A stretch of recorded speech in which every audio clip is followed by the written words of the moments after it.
जय भीम साथींनो, नमो बुद्धाय। आज या ठिकाणी व्हिडिओ बनवण्याचं कारण असं की बिहारमध्ये महाबोधी मंदिर जे आहे त्या महाबोधी मंदिरामध्ये जे तीव्र स्वरूपाचं आंदोलन चाललेलं आहे त्या आंदोलनासंदर्भात जनजागृती आपल्यामध्ये झाली पाहिजे। ती माहिती काय आहे, नेमकं ते आंदोलन म्हणजे काय याच्याविषयी आज मी आपल्याशी चर्चा करणार आहे। ते आंदोलन म्हणजे नेमकं काय की ज्या वेळेस अशोक सम्राटाने संपूर्ण भारतामध्ये बौद्ध धर्माचा प्रसार केला आणि प्रचार केला, बौद्ध गया या ठिकाणी बिहारमध्ये जे बौद्ध गया आहे आणि आज रोजी महाबोधी जे टेम्पल आहे ते टेम्पल तिथं अस्तित्वात आहे। ते टेम्पल अशोक सम्राटांनी त्यांच्या काळामध्ये निर्माण केले।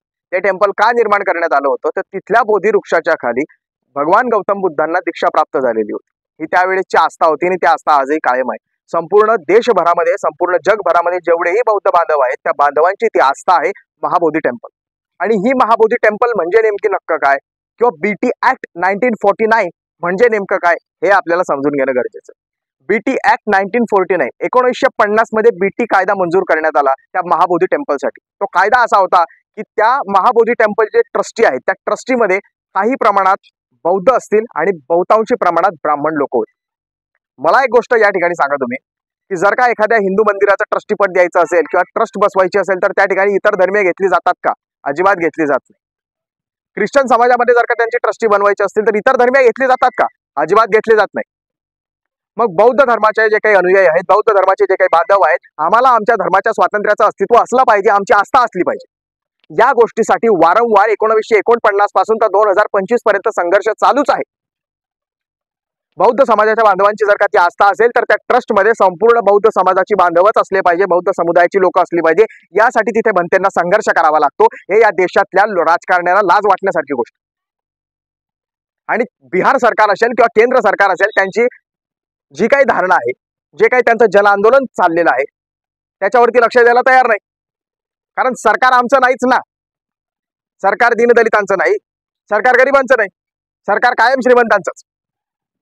आपण जर का विचार केला मित्रांनो तर या ठिकाणी एक गोष्ट समजून घेणं गरजेचं आहे। आता जर का इथल्या प्रत्येक बौद्ध बांधवाच्या लक्षात ही गोष्ट आली नाही तर भविष्यामध्ये येणाऱ्या पिढ्यांना या गोष्टीचा पस्तावा झाल्याशिवाय राहणार नाही।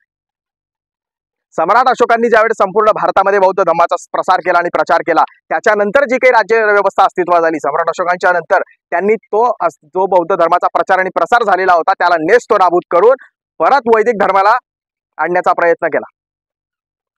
त्याच्यानंतर परत बाबासाहेब आंबेडकरांनी संविधानाच्या माध्यमातून क्रांती केली आणि आपल्याला स्वातंत्र्य समतेची दारे उघडी करून दिली।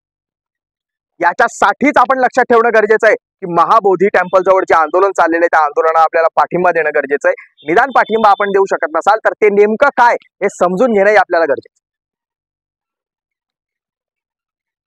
धर्माचं अस्तित्व आपल्याला जाणणं गरजेचं आहे। धर्माचं म्हणण्यापेक्षा मी धम्माचं अस्तित्व म्हणेन किंवा बुद्धांनी आपल्याला धर्म दिला नाही, बुद्धांनी आपल्याला धम्म दिला। बाबासाहेब आंबेडकरांनी 1956 मध्ये जो बौद्ध धम्म आपल्याला दिला त्या बौद्ध धम्माचा प्रचार आणि प्रसार संपूर्ण भारतामध्ये जगभरामध्ये झाला पाहिजे अशी बाबासाहेब आंबेडकरांची धारणा आणि इच्छा होती। ते जरी आपण करू शकत नसाल तरी आपण निदान महाबोधी टेम्पलवरती जे काही आंदोलन चाललंय त्या आंदोलनाला पाठिंबा देणं गरजेचं आहे असं मला वाटतं। ज्या ज्या लोकांपर्यंत हा व्हिडिओ पोहोचेल जास्तीत जास्त व्हिडिओ शेअर करा।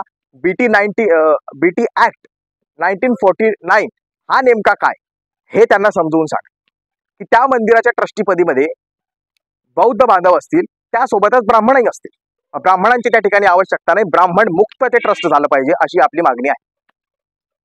मला एक प्रश्न इथे पडावासा वाटतो, विचारावासा वाटतो की ज्या वेळेस अयोध्येमध्ये राम मंदिराचा प्रश्न उपस्थित झाला होता त्यावेळेस ती आस्था होती।